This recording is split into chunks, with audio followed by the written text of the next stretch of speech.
김고은, 박정민, 변요한, 임지연 등 유명 배우를 배출해낸 한국예술종합학교. 이른바 한예종이 최근 다시 정치권 논란의 중심에 섰습니다.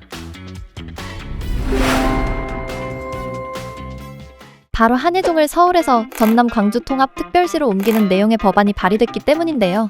겉으로 보면 흩어져 있는 캠퍼스를 하나로 모으고 지역 문화 발전까지 함께 추진하자는 구상처럼 보이지만 이 문제가 민감하게 받아들여지는 이유가 있습니다. 한예종은 단순한 학교가 아니라 한국 예술 교육과 현장 인재 배출의 상징처럼 여겨져 왔고, 이전 문제는 학생들의 학습권과 예술 교육의 경쟁력, 그리고 선거를 앞둔 지역 공약 논란까지 함께 얽혀있기 때문입니다. 이번 논란은 지난 4월 22일 정준호 더불어민주당 의원 등이 한국예술종합학교 설치 및 운영에 관한 법률안을 발의하면서 시작됐습니다. 법안의 핵심은 서울 석관동, 서초동, 대학로에 나뉘어 있는 한예종 캠퍼스를 광주로 옮기는 것인데요. 여기에 한예종의 오랜 수건으로 꼽혀온 대학원 설치 내용도 함께 담겼습니다.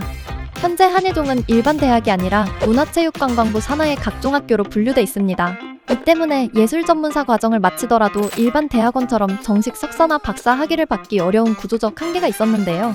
그런데 이번 법안은 대학원 설치 문제를 광주 이전과 함께 묶었습니다. 하지만 한예종과 예술계의 반발은 강합니다. 한예종은 4월 28일 입장문을 내고 예술교육의 특수성을 고려하지 않은 이전 논의는 대한민국 예술교육의 경쟁력을 약화할 수 있다고 밝혔습니다. 이번 한예종 이전 논의가 완전히 새로운 이야기는 아닙니다. 선거철이 될 때마다 한예종 이전이나 유치 공약이 반복해서 등장한 이유도 여기에 있습니다. 석관동 캠퍼스 안에는 조선 제20대 임금 경종과 그의 계비 선희왕후의 능인 의릉이 있는데요.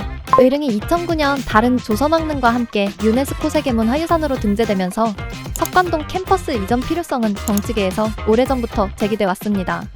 이번 법안을 긍정적으로 보는 쪽은 크게 세 가지 이유를 들고 있습니다.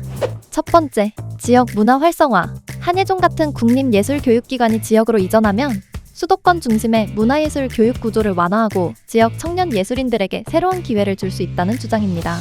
두 번째, 캠퍼스 문제 해결. 현재 여러 캠퍼스로 나뉘어 운영되고 있고 석관동 캠퍼스의 문화유산 문제도 오래된 과제로 남아 있습니다. 이전 논의를 계기로 통합 캠퍼스 문제를 해결할 수 있다는 기대가 있습니다.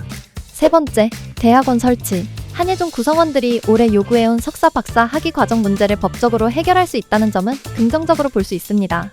하지만 우려도 적지 않습니다. 첫 번째, 예술교육 경쟁력 약화.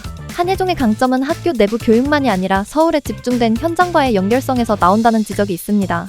이 연결이 약해지면 우수인재 유치와 교육의 질에도 영향을 줄 수 있습니다. 두 번째, 절차적 문제. 학생과 교수 등 충분히 논의하지 않은 상태에서 정치권이 먼저 법안을 내는 방식은 일방적 추진이라는 비판을 받을 수 있습니다. 세 번째, 선거용 공약 논란. 한예종 이전은 10년 넘게 여러 지역에서 유치 공약으로 반복돼 왔습니다. 이번에도 지방선거를 앞두고 논의가 커지면서 학교 발전보다 지역 정치 이슈로 소비되는 것 아니냐는 의심이 나오고 있습니다. 선거철 한예종 이전 논란, 여러분은 어떻게 보시나요?